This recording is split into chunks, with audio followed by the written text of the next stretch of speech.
the communist countries that we do hope that the NATO strength will prevent any aggression from the communists.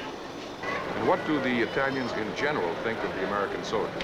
Well, you see, a large majority of Italians have relatives in the States, and a large percentage of American people have relatives here in Italy, and therefore we feel such a close rapport between Italy and America that we prefer American people to other peoples in the world. That's very kind. And what do you personally think of the American soldiers?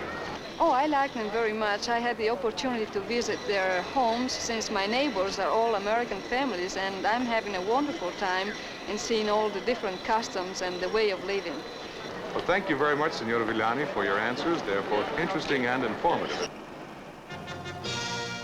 From Italy to France, to COMZ, Communication Zone Europe, for the little-known story of a phenomenal support operation, logistics, the massive challenge of supplying the combat soldier with his clothing, his fuel, his weapons, and ammunition.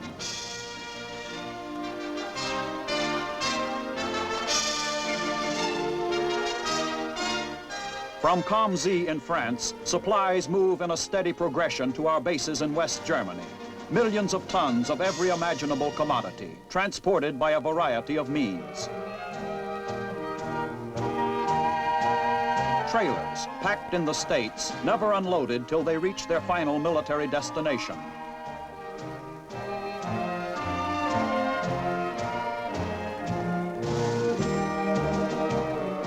With that ingenuity, so long an American tradition, the Army developed a system of quick disconnect techniques that speedily unhitches the tractor from the trailer. Then a smooth and quick exchange of one tractor for another, one tired, the other fresh.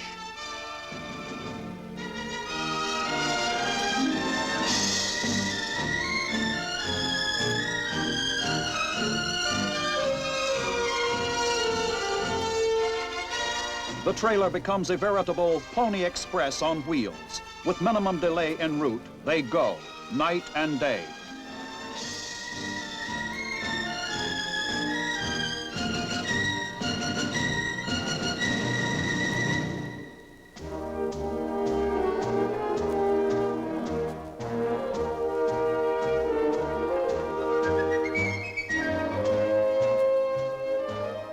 The COMZ supply network is kept operating smoothly by the modern miracle of electronics, automatic data computers, with their micro-miniaturized, bepuzzling decks of equipment, constantly sifting out the thousands of orders from the field, getting the supplies shipped without delay.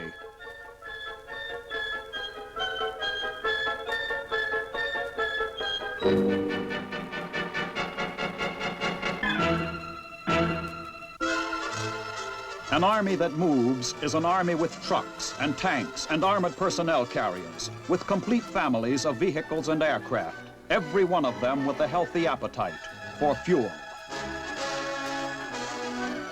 So, from the coast of France to the depots of West Germany, the pipelines and supply trucks of COMZ answer the need, carrying the product to the consumer.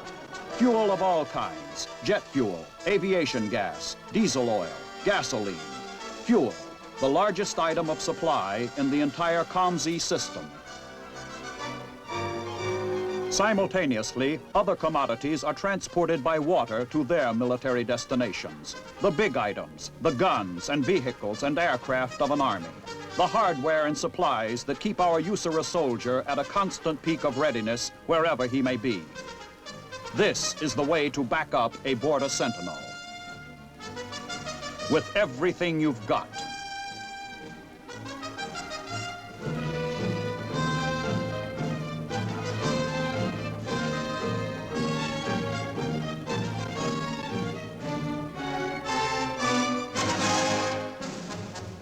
And now, from USAREUR headquarters in Heidelberg, Germany, the man who knows as much about USAREUR as a man can know, the Commander-in-Chief of the United States Army in Europe, General Bruce C. Clarke. We don't want you to think for a moment that we are preoccupied with only guns and tanks and equipment of war. On the contrary, USAREUR fosters a large, highly successful educational program. through accredited schools. And religion, too, is a vital part of our lives. We like to feel we are a religious army. USAREUR has constructed 253 chapels throughout Europe for its troops. Protestant, Catholic, and Jewish services are conducted regularly, as well as Sunday school classes and group meetings. We have given you a very brief sketch of USAREUR's mission, its proficiency, and its strength. When NATO was first organized, there were many who believed it could never be made to work. Helping make NATO work has been a challenge well met by the United States Army in Europe, the strongest ground force in NATO. In the strange half-war we are in, you have well met the challenge to our freedom, our way of life, in the strength you have given USAREUR.